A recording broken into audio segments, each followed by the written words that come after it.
এক গ্রামে একটা মেয়ে ছিল যে পবিত্র কোরআন তেলাওয়াত করতে খুব ভালোবাসত। সময় পেলে সে কোরআন তেলাওয়াত করতে বসত। রাতে যখনই ঘুম ভাঙত তখনই সে কোরআন পড়তে শুরু করত। এভাবে বেশ কিছুদিন যাওয়ার পর মেয়েটা মারা যায়। আর তখনই ঘটে এক অদ্ভুত ঘটনা।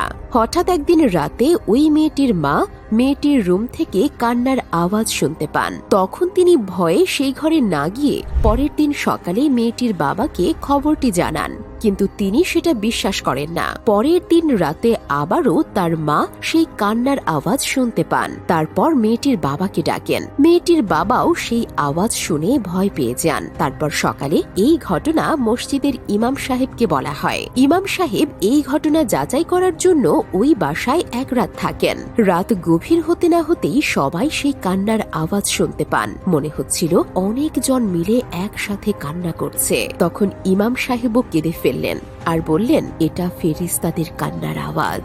মেয়েটা প্রতি রাতে এই সময় কোরআন তেলাওয়াত করত, যা শুনতে ফেরেশতারা এখানে আসতো। এখন মেয়েটা না থাকায় তারা এখানে এসে কান্না করছে। সুবহানাল্লাহ।